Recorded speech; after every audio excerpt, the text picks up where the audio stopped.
자, 오늘 출애굽기 말씀 이어가도록 하겠습니다. 자, 오늘은 본문 말씀을 중심으로 더 깊은 관계로 나아가다, 이런 제목으로 하나님의 말씀 좀 전하도록 하겠습니다. 우리가 믿음으로 일을 시작했어요. 기도 많이 하고 하나님부터 응답받고 이거 반드시 하나님이 원하시는 일이다. 그래서 이 일을 믿음으로 시작했습니다. 믿음으로 시작했지만 어려움이 있어요, 없어요? 여러분, 믿음으로 시작한 것과 어려움이 있고 없고는 별개의 문제입니다. 내가 믿음으로 시작 안 해도 어려움은 올 것 같으면 오는 거예요. 왜냐하면 그것은 하나님이 죄를 다스려 가시는 일반 은총 중에 하나예요. 그래서 신자나 불신자를 모두 다 죄 아래에서 하나님이 다루시는 보편적인 방식이 뭐냐면 고난이라는 거예요. 고난. 그래서 믿음으로 이 일을 시작했음에도 불구하고 생각지 못하게 어려움을 당하게 되는 경우가 있습니다. 그런데 그 어려움이 내가 예상했던 것만큼의 어려움이라면 그래도 어떻게 이해하면서 버티면서 갈 수가 있어요. 그런데 그 어려움이 내가 예상했던 것보다 훨씬 더 심하고 그 역경의 시간이 내가 생각했던 것보다 훨씬 더 길어. 그러면 어떡할까요? 끝내는 믿음까지 흔들리는 경우도 있어요. 그래서 우리 고난이 굉장히 어렵지 않습니까? 그래서 우리는 고난 당하는 것까지는 어떻게 감수를 하겠는데 어찌하기를 원하고 일단 여기서 빨리 끝났으면 좋겠어요. 예수님도 비슷한 마음이셨나 봐요. 이 잔을 안 받겠다는 게 아니세요. 이 잔을 받겠습니다. 다만 이 잔을 지나가게 하옵소서. 내가 거부하지는 않겠다. 그러니까 빨리 좀 지나가게 해 주십시오. 주님의 마음은, 주님의 계획은 그것이 아니었죠. 그 십자가 위에서 모든 고난에 쓴 잔을 한 방울까지 다 마셔야만 했던 것이었어요. 자, 그처럼 우리도 고난을 두려워하는 이유가 뭐냐면 지금 닥치는 고난보다도 이 고난의 시간이 깊어지고 길어지는 게 더 무서워. 왜? 자칫 잘못해서 믿음까지 흔들려 버리기 때문이에요. 그런데 어떤 이들에게는 이 고난이 길어지면 길어질수록 훨씬 더 복된 사람이 있습니다. 어떤 사람일까요? 바로 이 고난을 통해서 하나님과 더 깊은 관계로 나아가는 사람들. 이 고난으로 인하여서 이런 얘기가 있습니다. 겸손한 사람은 없고 겸손한 환경만 있다. 그러니까 나는 교만해. 나의 본래 본성은 교만해. 겸손하지 못해. 그런데 나를 겸손하게 만드는 게 있어요. 그게 뭐예요? 믿음? 죄송해요. 우리 믿음 없는 사람이 누가 있냐고요. 다 믿음 있죠. 그런데 어떨 때 우리가 겸손해지죠? 그렇죠. 환경이 나를 그렇게 만드는 거예요. 환경이. 그래서 고난당함이 내게 유익이라. 이로써 내가 뭘 배우고 주의 율례를 배우게 되었나이다. 주의 어미하심, 위대하심, 주의 뛰어나심, 주의 긍휼이 많으심, 주의 인자하심, 나를 겸손케 하시는 주님. 그 하나님을 뭘 통해서? 고난을 통해서, 이 환경을 통해서 내가 배우게 되었다는 거예요. 곧 이 말은 뭡니까? 똑같은 고난을 당해도 망해버리는 인생이 있는가 하면 똑같은 고난을 당해도 복된 인생이 있어. 어떤 인생이? 바로 이 고난을 통해서 하나님과 더 깊은 관계로 나아가는 사람들이 있더라는 거예요. 저와 여러분들 말은 다 안 하지만 다 고난들이 많으신 줄 압니다. 그리고 이 고난이 언제 끝날지도 모르겠지요. 그러나 이 고난의 시간을 통해서 저와 여러분들 하나님과 더 깊은 관계로 나아가는 복된 시간들이 되시기를 주의 이름으로 축원합니다. 자, 정말 그런가? 오늘 본문을 통해서 좀 들여다보려고 합니다. 여러분, 전우라는 말을 아시죠? 전우. 전우라는 말은 뭐예요? 이 전우 중에서도요, 어떤 전우가 더 마음에 났냐면 진짜 생사고락을 함께한 전우는 어때요? 진짜 나하고 너무너무 끈끈해. 왜 그런 거죠? 그 모진 시간들을 통해서 뭔가 서로에 대한 감정이나 이해 정도가 남다르기 때문이에요. 신병훈련소에 입소를 하면 생애 처음으로 고된 군사훈련을 경험합니다. 저도 이렇게 돌아보니까 제 머릿속에는요, 저도 군 생활을 했는데 남는 거는 신병훈련소, 그 처음 들어갔던 화생방, 그거 남자분들은 다 기억해요. 거기 들어가서 이 멋들어진 인생이 거기 들어가서 막 콧물 막. 저는 나를 살려달라고 거기서 말할 줄 몰랐어요. 한번 들어가 보셔요. 나는 사람들이 다 들어갔다 나오는데 막 죽겠다고 나와. 근데 저는 그랬죠. 뭐가 죽겠다고, 그것도 못 참느냐고. 그랬더니 들어갔더니 살려주세요, 살려주세요, 제발 보내주세요, 빌지 않을 수가 없더라고요. 그런데 제 기억 속에 누가 남느냐면 그때 함께 울었던 그 사람. 또 어떤 사람이 기억에 남냐면, 제가 한번 말씀드렸나요? 제가 이제 81mm 박격포를 메고 이제 훈련하는데 헐떡고개를 넘어갑니다. 근데 헐떡고개를 넘어갈 때 중간에 쉬게 해주는 그 고지가 있어요. 그러면 거기에 딱 앉았을 때 지금도 기억나요. 옆에 있던 그 누군지는 모르겠는데 물병을 딱 주면서 마셔. 군생활 동안에는 그 두 사람밖에 기억이 안 나. 두 사람밖에. 왜 그런 거예요? 진짜 고난과 어려운 시간을 함께 했기 때문이라는 거예요. 우리의 신앙도 비슷하더라고요. 고난과 역경을 겪으면서 이전에 느끼지 못했던 말로 설명하기 힘든 하나님과의 새로운 관계가 형성되더라는 거예요. 저는 그래서 고난 많은 인생, 저는 정말 복된 인생이라고 생각합니다. 저는 우리 청년들을 제가 다시 지도한다면 배우자의 1순위, 물론 믿음도 봐야 되겠지만 그 믿음을 어떻게 검증할 거냐고요. 진짜 믿음이 있는지, 교회만 주일날 빠지지 않고 잘 다니면 그 믿음이 있다고 볼 수 있어요? 여러분들의 딸을, 아들을 맡길 수 있겠습니까? 진짜 믿음 있는 사람, 그게 진짜 믿음 있는지 아닌지 내가 진짜 사위 삼고 며느리 삼고 싶은 사람은 딱 하나 봐요. 그 사람 고난을 겪어본 경험이 있는지, 고난을 당해본 경험이 있는지, 그리고 그 고난을 지혜롭게 잘 극복해 본 경험이 있는지. 그거 없으면 저는 제 딸 맡기기가 어려울 것 같아. 그거 없으면 제 아들 맡기기가 좀 어려울 것 같아. 왜요? 살아보시니까 어때요? 살만하시던가요? 이거 있죠? 내가 정말 행복해지려고 결혼을 했는데 어때요? 행복도 2배가 될 수도 있지만 무거운 짐도 2배가 돼. 혼자 있을 때는 내일만 고민하고 기도 제목 삼으면 돼. 근데 둘이 되다 보니 누구의 몫까지? 생각지 못했던 남편의 일입니까? 시어머니의 일, 시아버지의 일, 그분이 아파하고 힘들면 나도 힘들고 어려워.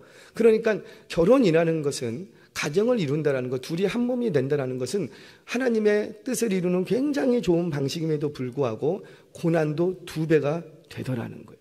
그래서 반드시 결혼할 때는 뭐가 필요하냐면 믿음과 사랑이 필요한 거예요. 그래서 믿음과 사랑, 이거 없으면 그 고난을 감내할 수가 없어. 그래서 나중에 이렇게 좀 어려움 당하는 가정들을 보면 믿지 못하겠다는 거죠. 더 이상 사랑하지 못하겠다는 거죠. 그래서 이제 가정이 어려움을 당하는 거예요. 사랑하는 여러분, 여러분들 한번 생각을 해보십시오. 저는 좀 그렇게 했으면 좋겠어요. 정말 저 형제가, 저 자매가 그냥 그 온실 속에서 이뻐 하면서 이렇게 자란 인생인지, 아니면 정말 어려움을 당해본 경험이 있는지, 그리고 그 어려움을 당했을 때, 어려움의 수준은 다 다를 거 아닙니까? 그 어려움을 당했을 때 이 자매가, 이 형제가 어떻게 극복을 했는지 그거 한번 달아보시기를 바랍니다. 그거 달아보면 제가 볼 때는 그렇게 해서 잘 극복했으면 그가 예수 믿는 사람이면 진짜 믿는 사람이에요. 그리고 비록 지금 예수를 안 믿어도 그런 사람이면 예수 믿을 확률이 또 굉장히 높아. 사랑하는 여러분, 그런 거예요. 그러니까 제가 드리고 싶은 말씀은 뭐냐면, 고난을 통해서 망하는 인생도 있지만 그런 힘들고 어려움을 통해서 더 하나님을 알아가고 하나님과 더 깊은 관계를 맺어가는 사람들이 있더라는 거예요. 바로 모세가 그랬습니다. 모세는 하나님을 모르는 사람이 아니에요. 하나님을 만났어요. 하나님을 알아요. 그럼에도 불구하고 모세는 바로와의 이 만남을 통해서, 그가 고난을 통해서 또 한 번 하나님을 알아가게 되더라는 거예요. 자, 모세가 하나님의 사명을 붙들고 바로 앞으로 나아갑니다. 그러면 상황이 좀 좋아져야 되는데 상황이 좋아져요, 나빠져요? 더 나빠져. 이전보다 더 혹독한 박해와 고난을 이 백성들이 겪게 됩니다. 그런데 이 고난으로 인해서 하나님과 이스라엘 백성들은 더 친밀한 관계로 나아가더라는 거예요. 자, 우리 성경 보겠습니다. 2절에서 5절 말씀 같이 한번 읽겠습니다. 시작. 하나님이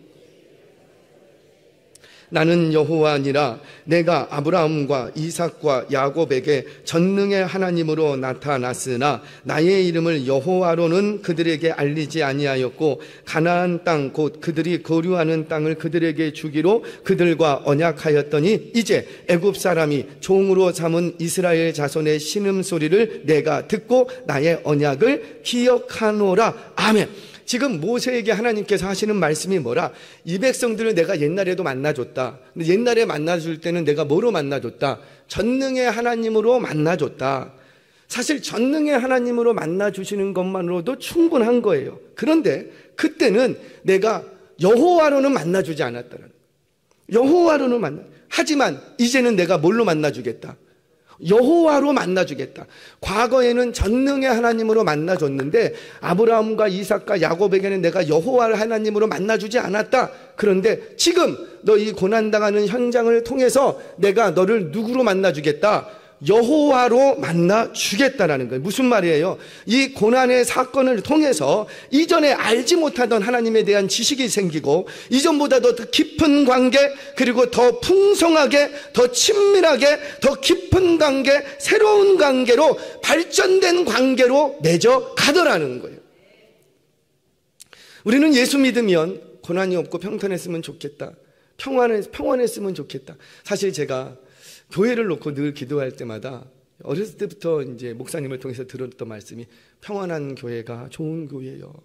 교회의 평안함을 위해서 기도해. 그래서 항상 그랬어요. 교회가 평온하게 하여 주옵소서. 평온하게 하여 주옵소서. 그런데 지나면 지날수록 아무리 평온하게 해달라고 기도한들 평온해요? 아니면 풍파가 많아요? 그래서 바꿨어요. 아, 이게 평온한 게 정말 좋은 것은 한데 교회가 평온하면 변화가 없습니다. 교회가 평온하면 좋기는 좋은데 더 이상 기도할 이유도 별로 없어지고 더 이상 성숙으로 나아가지 않는다는 거예요. 반드시 성숙은 언제 이루어지냐면 아파야 돼요. 그래서 공동체로 모일 때 성숙이 있어요. 왜냐하면 내가 저 사람으로 인하여서 상처도 받아보고 그 상처를 끌어안고 내가 하나님 앞에 울어도 보고 그리고 하나님께서 나를 어떻게 다루어 가시는지 하나님의 손길도 경험해 보고. 근데 평탄하면 어때요? 우리가 참 기도했으면 좋겠는데 평탄하면 잘 기도 못 하더라고요. 우리가 언제 하나님을 끈끈하게 만나고 친밀하게 만나요? 꼭 기도할 때 고난을 좀 당해야, 정말 절대절명의 어떤 위기 순간을 당해야 그때 비로소 안 보이던 하나님이 보이기 시작해. 내가 하나님을 모르는 건 아니야. 하나님이 살아계심도 알고 내가 여지껏 하나님을 많이 경험했어. 그런데 언제 하나님이 커 보이냐면 내 문제가 크면 클수록, 이 고난의 깊이가 깊으면 깊을수록, 이 고난의 시간이 길어지면 길어질수록 하나님을 더 크게 경험하게 되더라는 거예요. 사랑하는 여러분, 지금 내가 당하는 이 고난으로 인해서 이전에 알지 못하던 하나님을 더 깊이 알아가는 그런 은혜가 있기를 주의 이름으로 축원합니다. 자, 그렇게 모세와 이 백성들은 이 바로의 심각한 고난으로 인하여서 알지 못했던 하나님을 더 알게 됩니다. 큰 축복이지요. 자, 그런데 오늘 우리가 주목하고 싶은 것은 이 백성들에게 하나님이 어떤 하나님으로 자신을 드러내 주세요. 나는 너희의 여호와다. 여호와 하나님으로 알려주시는 거예요. 아니, 도대체 여호와 하나님으로 알려주시는 게 뭔, 그게 어떤 의미가 있는 것이길래 여호와 하나님이라고 자꾸 얘기해 주시는가? 자, 이 고난의 현장에 필요하다는 거예요. 필요하다는. 자, 오늘 그 의미만 짤막하게 찾아가고 오늘 말씀을 좀 정리하겠습니다. 자, 도대체 여호와라는 이름 속에 담겨진 영적 의미가 뭔가? 자, 세 가지를 얘기할 거예요. 첫 번째는 바로 여호와라는 이름은 창조주 하나님의 이름이라는 거예요. 그분이 나의 뭐가 되신다? 창조주 되신다는 거예요. 여호와, 야훼라고도 하고, 이 야훼라는 히브리 자음 속에, 이 자음 속에 아도나이라는 이 말이 붙으면서 여호와, 우리는 이렇게 부릅니다. 물론 교단에 따라서 야훼로 부르시는 분들도 계시고 우리는 보편적으로 또 여호와 같은 의미예요. 그렇게 큰 신학적인 의미를 두실 필요는 없어요. 자, 그런데 이 의미가 뭐냐는 중요합니다. 이 여호와, 이 야훼, 이 의미는 스스로 있는 자라는 뜻이에요. 그러니까 나는 스스로 있는 자다. 나는 스스로 있는 자다. 이 백성들이 지금 고난 중에 있는데 자꾸 하나님이 하시는 말씀이 뭐냐면 나는 너희의 스스로 있는 자다, 스스로 있는 자다 자꾸 얘기하시는 거예요. 즉 이 말은 뭡니까? 나는 너희들과 좀 같지 않게 나는 스스로 있는 자야. 즉 이 말은 나는 창조주가 돼. 창조주. 내가 너를 만들었다니까. 내가 저 바로와 저 애굽의 왕국을 내가 만들었다니까. 하늘의 땅과 별과 공기와 바람과 바다와 땅을 다 누가 만들었다? 내가 만들었다. 내가 만들었다라는 거예요. 즉 나의 모든 생명과 모든 역사는 사건입니다. 사건과 이 모든 것을 다 누가 주장하신다? 그렇죠. 하나님이 주장하신다. 아멘이시네요. 아멘. 하나님이. 그리고 나는 그의 만드신 바 피조물 되었다. 요거 기억하고 있으라는 거예요. 요거. 그래서 그분은 스스로 있는 자이기에 모든 생명의 시작이 되고 모든 창조가 나로부터 시작됐다. 이것을 너가 잊지 말라라는 거예요. 내가 지금 엄청 힘들어요. 이 고난으로 인하여서 떠내려갈 것 같고 이 고난으로 인해서 이 거센 집새만한 파도에 의해서 우리 집이 쓸려갈 것 같고 너무 이 고난이 길어지면 도저히 난 견딜 수 없을 것 같다. 그런데 그때 기억하래요. 너는 누구 거라? 내 거다. 너를 생명 주고 너를 만드신 분이 누구다? 내가 만들었다. 만드신 그분이 걷어가시기 전까지는 아무도 손댈 수가 없는 거예요. 왜? 나의 생명이 누구로부터 왔으니까. 그렇죠. 하나님으로부터 왔기 때문입니다. 사랑하는 여러분, 이처럼 여호와의 이름은 영원불멸의 하나님의 이름이요 경외심을 가지고 대해야 될 영광스러운 이름이라는 거예요. 이 이름을 고난 중에 꽉 붙으셔서 나 여기서 끝나는 거 아니야? 라고 생각될 때 아니야. 나의 하나님은 여호와 하나님이야. 그분이 나를 만드셨기에 그분이 나를 걷어가시기 전에는 아무 일도 일어날 수 없어. 그렇게 나를 창조하신 하나님의 이름을 붙드시기를 주의 이름으로 축원합니다. 자, 첫 번째, 여호와의 이름 속에는 창조주 하나님이 담겨져 있다. 자, 두 번째는 이 여호와라는 이름 속에는 내가 능력자다. 능력의 이름이다라는 거예요. 자, 방금 말씀드렸지만 여호와는 스스로 있는 자, 즉 모든 창조의 근원이 된다라는 뜻입니다. 그래서 모든 피조 세계를 존재하게끔 만드는 능력의 이름이 뭐냐면 여호와라는 이름. 오직 여호와 하나님만을 모든 것을 존재케 하실 수 있기 때문에 그 여호와라는 이름 속에는 모든 피조 세계를 존재하게 만드는 능력이 거기다 있는 거거든요.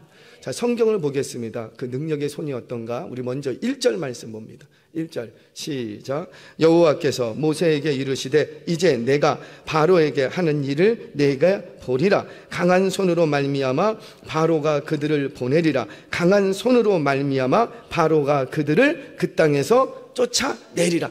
바로는 붙들고 안 놓으려고 그래. 그런데 누가 더 강하시다? 하나님의 강하신 손으로 너희를 끄집어낼 거야. 왜? 여호와의 이름은 어떤 이름이니까? 능력의 이름이기 때문에. 성경 한 구절 더 보겠습니다. 오늘 본문 6절 7절 말씀 같이 봅니다. 시작.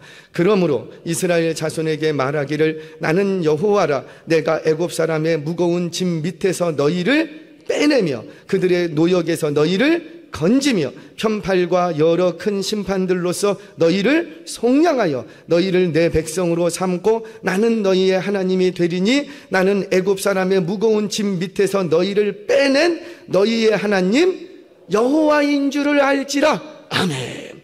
여호와의 이름, 그 이름은 어떤 이름이라? 바로 능력의 이름이라는 거예요. 당시에 바로는 어떤 존재였냐면 그냥 바로 이게 아니라 바로는 곧 신이었어요. 이 애굽에는 이집트에는 여러 신들이 있는데 그 중에 하나의 신이 바로예요. 신이 바로예요. 그래서 바로를 친다라는 것은 곧 하나님께서 우상 다른 신들을 쳐버리는 사건이었다고요. 그래서 10가지의 재앙의 사건은 단순히 그 땅에 재앙만 불러일으킨 것이 아니라 그 땅을 묶고 있는 어둠의 권세들, 악한 사단마귀, 그 우상들을 가짜 신인 것을 증명해 내시는 그 신들을 다 쳐버리는 사건이 바로 10가지 재앙이었습니다. 자, 그런데 10가지 재앙이 일어날 수밖에 없었던 또 원인은 뭐냐면 바로가 어떤 거예요? 그만큼 강해. 우리 같으면 한 대도 딱 맞으면 그냥 벅소리 나고 그냥 쓰러질 것 같은데, 그냥 내보낼 것 같은데, 바로가 얼마나 강한지 한두 대 맞아서는 놓지를 않아. 그러면 이 바로가 계속 붙들고 자기가 강하다고 의시되고 계속 강한 척하면 강한 척 할수록 재앙이 10가지 재앙이 몰아닥치면서 누가 더 강한 게 드러나는 거예요? 그렇죠. 하나님이 더 강하시다는 것을 드러내는 거예요. 그 9번의 재앙 속에서도 그렇게 강했던 바로, 어떤 신이 건들 수 있겠냐고요. 그런데 10번째 재앙으로 그 바로를 무너뜨려 버려. 그러니까 바로가 강한 척하고 강하면 강할수록 그 강한 바로를 무너뜨리는 하나님은 더 강하신 거예요. 그래서 성경은 이 표현을 뭐라고 하냐면 바로의 마음을 완악하게 하시다, 이런 표현을 씁니다. 왜? 그가 강한 척, 교만하고 완고하고 강해지면 강해질수록 누가 강하신 게 드러나니까. 그렇죠. 하나님이 강하신 것이 드러나기 때문에. 사랑하는 여러분, 여러분들의 지금 상황 속에 그 고난 때문에 힘겹게 만들고 지치게 만드는 짐들이 뭡니까? 여러분들이 그렇게 오래 기도해도 그 짐에서 벗겨지지 않을 것 같고 도저히 깨지지 않는 그 마귀의 견고한 진이 뭡니까? 제가 금요일 날이었던가요? 예배를 딱 드리고 나가는데 엄청 기쁜 소식이 하나 딱 들었어요. 제가 너무 기뻐갖고 집에 가갖고 사모한테도 얘기하고, 야, 그 집에 이런 일이 일어났대, 이러는 일이 일어났대. 무슨 일이냐? 기도에 응답이 나타났대. 남의 일이니까 뭐. 응답이 나타났대, 응답이. 교회를 나온대. 그리고 진짜 나왔어요, 오늘. 나오기 전이었어요. 근데 그분이 딱 하지, 목사님, 응답됐어요, 응답됐어요. 그래서 저는 뭐가 응답됐나 봤더니 이제 교회에 나오더라고요. 그 말을 듣는데 너무 감사한 거예요. 사랑하는 여러분, 아무리 사단 마귀의 견고한 진이 있다 할지라도, 그 사단 마귀가 강한 것처럼 여러분들을 묶고 있다 할지라도, 그 영혼을 견고한 진으로 묶고 있다 할지라도 우리 하나님은 더 강하신 능력의 이름을 믿으시기 바랍니다. 저는 여러분들의 간증의 소리들이 많이 들려졌으면 좋겠어요. 여기저기서 목사님 응답받았어요, 응답받았어요. 뭐 다른 것 말고 영혼에 관한, 하나님의 구원과 안식이 필요한 영혼이 있는데 그토록 오랫동안 그 영혼을 위해서 기도했는데 그 영혼이 드디어 하나님 앞에 무너졌습니다.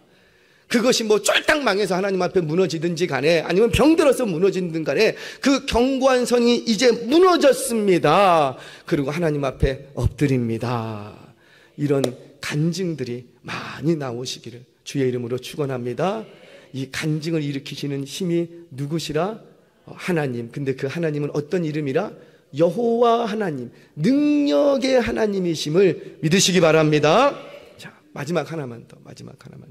바로 이 하나님은 첫 번째 창조주의 이름, 두 번째 능력의 이름, 세 번째 구원의 이름이라는, 구원의 이름. 자, 우리 성경 보겠습니다. 3절 5절 말씀 같이 읽겠습니다. 시작.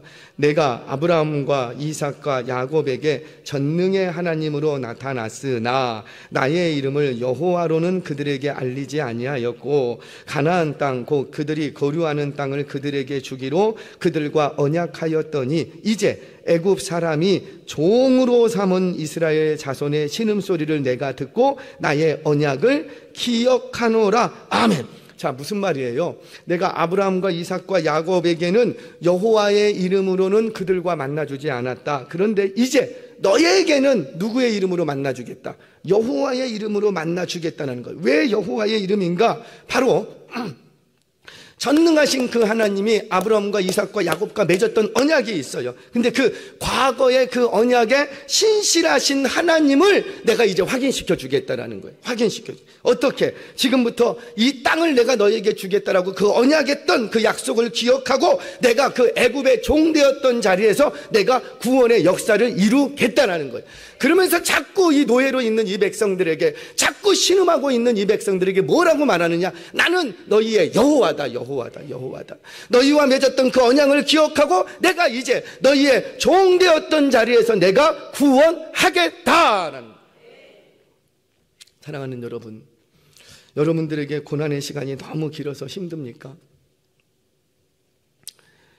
힘들다고 이제 이렇게 저 혼자 그래요. 혼자 기도해요. 제가 아버님의 구원을 위해서 제 기억으로 본격적으로 기도한 게 한 18년 기도한 것 같아요. 아버님의 구원을 위해서. 물론 그전에도 조금씩은 기도했지만 본격적으로 기도한 거는 한 18년 정도를 그렇게 기도했던 것 같아요.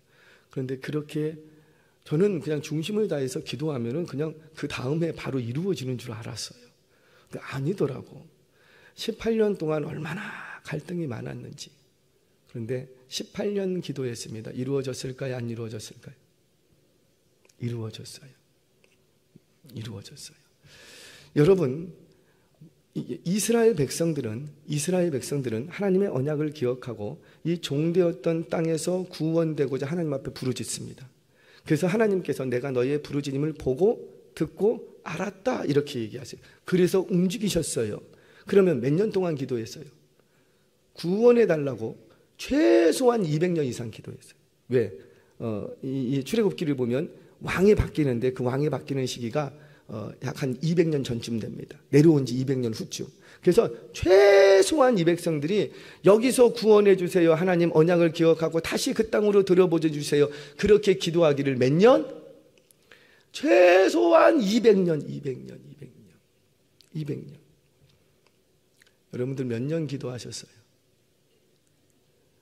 몇 년 기도하셨어요? 10년, 20년 낙심하지 마시기 바랍니다. 계속 나에게 주시는 하나님의 언약의 말씀을 붙들고 그 말씀을 주신 하나님, 그 말씀을 이루실 하나님은 바로 여호와 하나님이시다. 아브라함과 약속 맺으셨죠. 내가 반드시 너를 구원하겠다. 내가 반드시 너를 복주고 복주며 너를 번성케 하리라. 하늘의 별과 같이 바닷가의 모래알 같이 번성케 해주겠다. 그 약속의 말씀을 붙들고 그 약속의 말씀을 이루실 하나님을 기다리시기 바랍니다. 왜? 그 하나님이 바로 여호와 하나님, 바로 구원의 하나님이시기 때문이에요. 말씀을 정리합니다. 요셉은 17세 청년의 시절까지요. 나중에 창세기를 들여다볼 거예요. 요셉은 참 어리석은 인생을 살았어요. 하나님을 알았나 모르겠어요. 물론 하나님은 알았겠죠. 어떤 하나님으로? 야곱의 하나님, 내 아버지가 믿는 하나님, 그렇게 알았겠죠. 그래서 늘 좋은 옷 입고 얼마나 사랑을 많이 받았는지 고난이라고는 모르고 살았어. 아마 설에 물 한 물 안 묻히고 곱게 이 아들을 키웠던 것 같아요. 그래서 너무너무 마음이 높아지고 교만해. 자기밖에 몰라. 그 형들의 조그만한 실수도 그냥 넘어가는 게 없어. 그런 어떻게 보면 어리광만이 철딱성이 없는 그런 17세의 소년이었어요. 근데 그런 인생이 어떻게 애굽의 총리가 됩니까? 어떻게 총리가 될 수 있었어요? 그의 인생의 변혁의 시점이 언제부터였어요? 그가 웅덩이에 던져지면서. 웅덩이에 던져지고 나니까 그때 정신이 번쩍 드는 거예요. 형들 날 살려주세요. 내가 형들한테 잘못했네요. 이제야 알겠습니다. 제발 나를 꺼주세요. 하나님 계시다면 나 이 웅덩이에서 꺼내주세요. 얼마나 거기서 몸부림쳤을까. 그러면서 점점 누구를 알아가고? 하나님을 알아가고 잊고 있었던 하나님, 그저 내가 믿는 하나님이 아니라 우리 엄마 아빠가 믿었던 그 하나님을 이제 그 웅덩이에 빠지면서 하나님을 알아가기 시작합니다. 그런데 그가 어떻게 총리가 돼요? 그가 어떻게 가뭄에서 가족을 구원하고 그 모든 죽어가는 백성들을 다 구원할 수 있는 총리가 될 수 있었냐고요. 그가 만약에 웅덩이에 빠지지 않았다면, 그가 만약에 보디발의 집에서 10년 동안 노예 생활 해보지 않았다면, 아직 우리 가운데 10년 동안 다른 땅에 가서 노예 생활 해본 사람 없잖아요. 10년 동안 노예 생활을 하지 않았다면, 아니 그가 3년 동안 억울하게 감옥에 갇혀 있지 않았다면 어떻게 그 위대한 인생으로 하나님 앞에 쓰임받을 수 있었겠냐는 거예요. 사랑하는 여러분, 여러분들의 고난이 깊으면 깊을수록 하나님은 여러분과 더 가까이 하고 계십니다. 고난과 역경을 통해서 하나님과 더 친밀해지는 그런 은혜가 있기를 바랍니다. 그 고난 속에서 나는 하나님의 소유된 백성임을 깨닫고 이 고난에서 건지시는 그 여호와의 능력의 손을 경험하며 내 인생 속에서 이 무거운 짐으로부터 나를 구원하시는 그 이름, 여호와의 이름을 붙드실 수 있는 저와 여러분 되시기를 주의 이름으로 축원합니다.